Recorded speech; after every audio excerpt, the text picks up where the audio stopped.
మొదలుపెట్టిన తర్వాత తను ఏదైతే వింటూ ఉన్నాడో అది మర్చిపోతుంది. మర్చిపోయి ఉపనిషత్తులన్నీ కూడా ఏం చెప్తున్నాయంటే అది మర్చిపోయిన దాన్ని గుర్తు చేయడమే గర్భ సంస్కారం. మనం ఏదైతే వచ్చామో వచ్చినప్పుడు 7 నెలల నుంచి శిశువు వచ్చిన తర్వాత బాధపడుతున్నామో దాని గురించి అది మర్చిపోవడం వల్ల ఏదైతే గుర్తు చేస్తామో దాన్ని గర్భ సంస్కారం అంటారు. ఆ జీవుడు క్రమంగా అంటే గోడగ ప్రాయం నుండి ఉన్న స్థితి నుండి సంపూర్ణంగా ఒక మానవాకారాన్ని ఆ స్థితిలో గర్భంలో ఉన్నప్పుడు ఎలా ఉంటాడు అనే దాన్ని వర్ణిస్తుంది గర్భోపనిషత్తు. బయట గాని తగలగాని తన గర్భస్థితిలో ఉన్నదాన్ని మర్చిపోయి బాహ్య స్థితిని తాను నిజమనుకుని పుట్టడం చావడం మళ్ళీ అందులో పడిపోతుంది. ఇది ఉపనిషత్తు చెప్తున్న అద్భుతమైన విషయం. ఈ విషయాన్ని గుర్తు చేయాలనే సంస్కారాలు ఏర్పాటు చేయడం జరిగింది.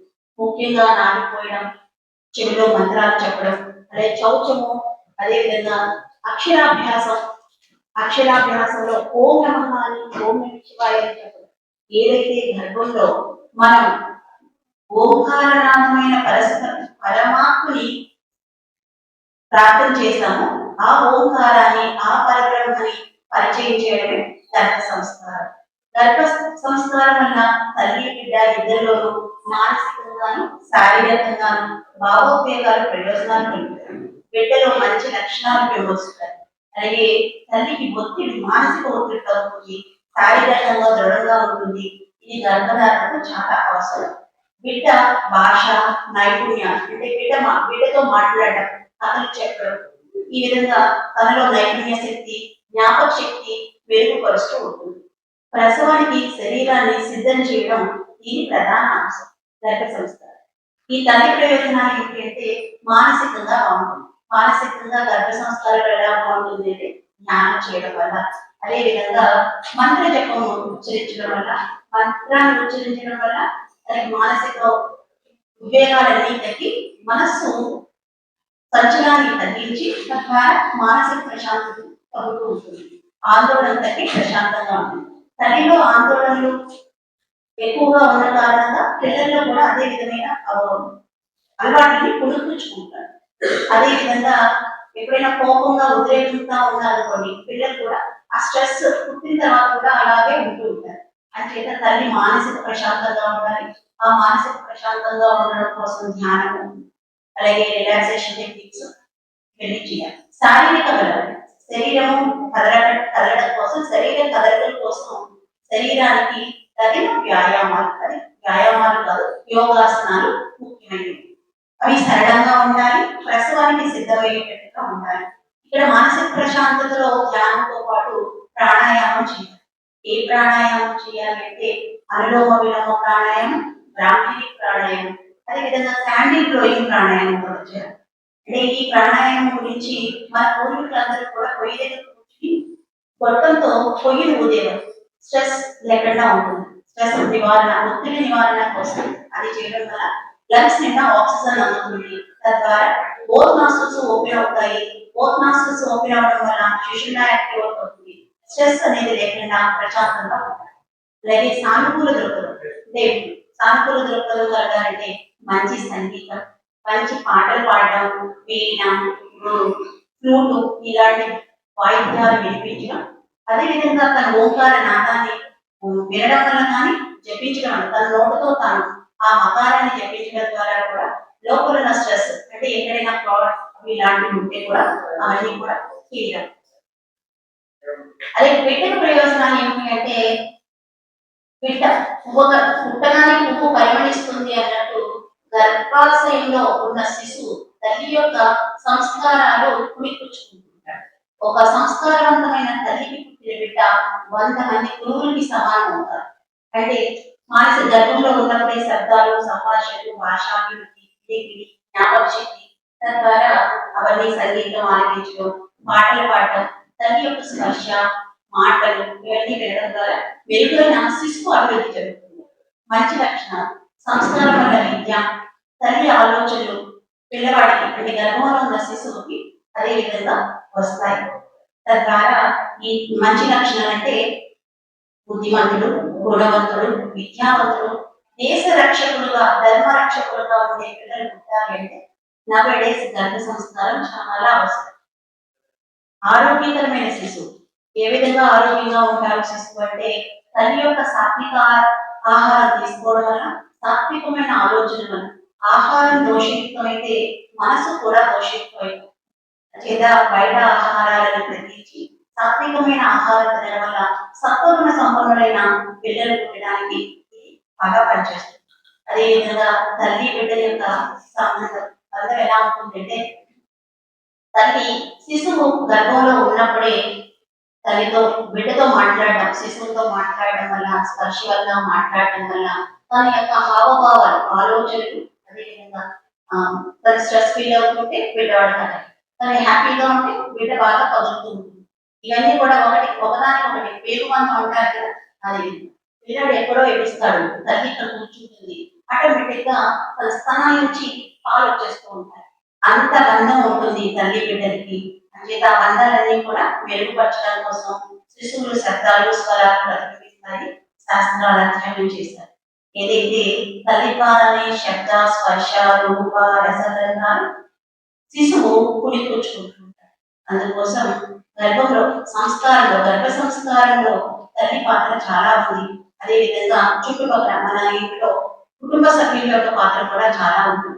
అంటే బిడ్డడు లోపల అన్ని ఆలకిస్తాడనే జ్ఞానాన్ని కలిగి ఉండడం ద్వారా ఏది మాట్లాడాలి ఏది మాట్లాడకూడదని జ్ఞానాన్ని తెలియజేస్తుంది. ఈ గర్భ సంస్కారంలో భాగంగా యోగాసనాలు కొద్దిగా చిన్న చిన్నవి సరళంగాను ప్రశాంతంగాను శరీరం బలంగాను దృఢంగా ఉండడానికి ప్రసవానికి అనుకూలమైన ఆసనాలు చెప్పడం జరుగుతుంది. అదేవిధంగా ప్రాణాయామాలు చేయడం ద్వారా బేబీకి అండ్ మదర్కి కూడా ఆక్సిజన్ బాగా సరఫరా అయ్యి ఆలోచనలు పనితీరుతుంది. ప్రాణాయామం చేయడం వల్ల మనసు యొక్క చాలన్యం కదలడం వల్ల ఆసనాలు చేయడం వల్ల ప్రాణాయామాలు చేయడం వల్ల ఏమవుతుందంటే ప్రశాంతంగా ఉంటారు. మంచి నిద్ర పడుతుంది. బాగా ప్రాణాయామం చేస్తే కలకలేని నిద్ర మధ్యలో లేవాల్సిన నిద్ర లేకుండా ఉంటుంది. అలాగే ఈ ప్రాణాయామాల్లో మనం మాత్రం విలోమ చేస్తాం. అదేవిధంగా బ్రాహ్మణి ప్రాణాయామం చేస్తాము. క్యాండిల్ ఫ్లోయింగ్ ప్రాణాయామం అలాగే ప్రణవ ప్రాణాయామాన్ని అంటే అకారము 3 సార్లు ఉకారం 3 సార్లు మకారం 3 సార్లు అదేవిధంగా అకారం ఉకారం మకారాలు కలిపి చేయడం వల్ల లోపలున్న స్ట్రెస్ అంతా బయటికి వెళ్ళి ఒత్తిడి లేకుండా ప్రశాంతంగా తల్లిగా ఉంటారు. ప్రాణాయామం చేయడం చాలా ప్రశాంతంగా ఉన్నామండి బాగున్నాము. అదేవిధంగా రిలాక్సేషన్ టెక్నిక్స్ చెప్తూ ఉంటాం. ఏకాగ్రత అభ్యాసం లోపల బిడ్డ ఎలా ఉన్నాడు అనేది తనకు తానుగా తెలుసుకోవాలి అంటే డాక్టర్ నాలెడ్జ్ వాడికి ఎలాగా ఉంటుంది వాడు చెప్తారు. కాకపోతే తన బిడ్డ లోపల ఎలా ఉన్నాడో చూసుకోవడం కోసం ఏకాగ్రత అభ్యాసం కదలికలు చెయ్యి పెట్టకుండానే కూడా కదులుతున్నాడో అని చెప్తుంటారు.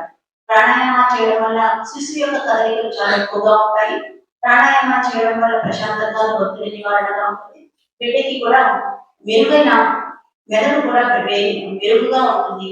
అలాగే అవయవాలన్నీ కూడా ఇబ్బందులు లేకుండా చక్కగా ఏర్పడుతుంది.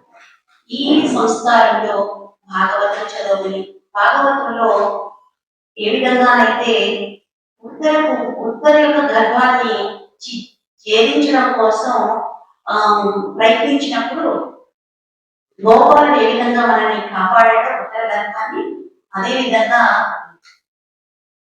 ప్రతి స్త్రీ కూడా గర్భంలో ఉన్నప్పుడు గర్భరక్షణ మంత్రాలు చెప్పాలి. ఓం గోపాలాయ విద్మహి గోపీ వల్లభాయ ధీమహి తన్నో గోపాల ప్రచోదయాత్ ఈ గర్భ రక్షణ మంత్రాన్ని అలాగే రామరక్షణ స్తోత్రాన్ని కూడా చదవడం వల్ల బిడ్డకి మెరుగైన జ్ఞానం ఉంటుంది, జ్ఞాపక శక్తి ఉంటుంది, సాంప్రదాయం ఇవన్నీ కూడా బిడ్డకి అలవాటు ఉంటాయి. దాంతో పాటు రిలాక్సేషన్ టెక్నిక్స్ తో యోగ నిద్ర అంటే ఆమె ఎక్కువగా అలసటగా ఉంది భయంగా ఉంది భయభ్రాంతులకి లోనవుతుంది అన్నప్పుడు ఆమెలో గర్భరక్షణ మంత్రాలతో పాటు మంచి కథలు చెప్పడం జరుగుతుంది. ఈ విధంగా చేయండి అని భాగవతంలో చూసుకుంటే మనం అభిమన్యుడు గర్భంలో ఉన్నప్పుడే చక్రవ్యూహాన్ని ఏ విధంగా వెళ్ళాలి అనేది తెలుసుకోవడం జరిగింది. అలాగే అష్టావక్రులు కూడా కడుపులో ఉన్నప్పుడే తల్లి నుంచి జ్ఞానాన్ని తల్లికి చెప్పడం ద్వారా విని చాలా జ్ఞానాన్ని అభ్యసించాడు. నేటి మన హిస్టారికల్ గా కూడా చూసుకుంటే జీజియాబాయి శివాజీ మహారాజుని యోధుడుగా ధర్మరక్షకుడుగా చేయడానికి తాను గర్భంలో ఉన్నప్పుడే తనకి అన్ని నేర్పించింది. ఎక్కడం, అలాగే మంత్ర జపం, వేదాలు అధ్యయనాలు చేయడం అవన్నీ కూడా జరిగింది.